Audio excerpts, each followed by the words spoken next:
Hi అండి, అందరికీ నమస్కారం. Welcome back to Sneha IQ. దేశవ్యాప్తంగా ఎవరైతే పీఎం కిసాన్ పథకానికి సంబంధించిన రైతులు ఉన్నారో వీరందరికీ కూడా ఒక అదిరిపోయే గుడ్ న్యూస్ అయితే రావడం జరిగింది.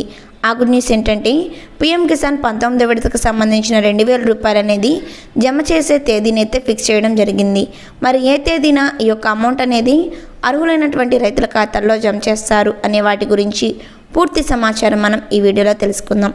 కాబట్టి ఎవరైనా ఇంకా మన ఛానల్ని సబ్స్క్రైబ్ చేసుకోకుండా వీడియో చూస్తున్నట్లయితే వెంటనే మన స్నేహ ఐక్యూ ఛానల్ని సబ్స్క్రైబ్ చేసుకోండి. ఇక మన టాపిక్లోకి వచ్చినట్లయితే రైతుల కోసం మోడీ సర్కార్ ఎన్నో పథకాలను అమలు చేస్తుంది.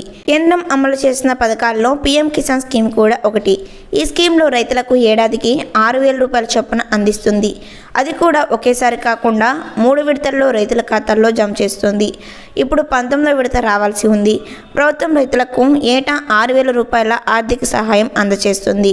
ఈ మొత్తాన్ని పీఎం కిసాన్ సమ్మాన్ నిధి యోజన కింద డీబీటీ ద్వారా రైతుల ఖాతాకు బదిలీ చేస్తారు. ప్రతి 4 నెలల వ్యవధిలో 3 విడతలుగా 2,000 రూపాయల చొప్పున రైతుల ఖాతాల్లో జమ చేస్తుంది మన కేంద్ర ప్రభుత్వం. ప్రస్తుతం ఈ పథకంలో 18 వాయిదాలు విడుదలయ్యాయి. ఇప్పుడు రైతులంతా కూడా తదుపరి విడత కోసం అంటే 19వ విడత కోసం ఎదురు చూస్తూ ఉన్నారు. చివరి విడత అంటే 18వ విడత అక్టోబర్ నెలలో విడుదలైంది.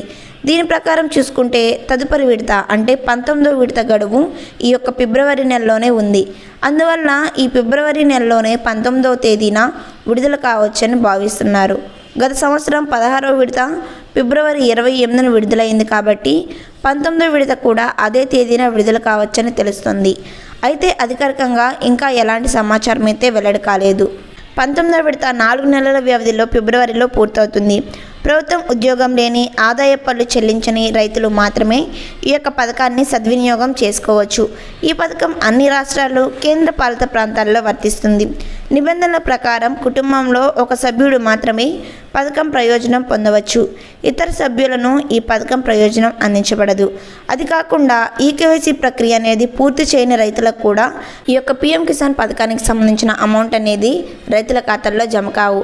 కాబట్టి ఇంకా ఎవరైనా ఈకేవైసీ ప్రక్రియ చేసుకొని రైతులు ఉంటే వెంటనే మీ దగ్గరలోని కామన్ సర్వీస్ సెంటర్స్కి వెళ్ళి అంటే మీ సేవా సెంటర్కి వెళ్ళి మీ యొక్క ఈకేవైసీ ప్రక్రియ అనేది తొందరగా పూర్తి చేసుకోండి.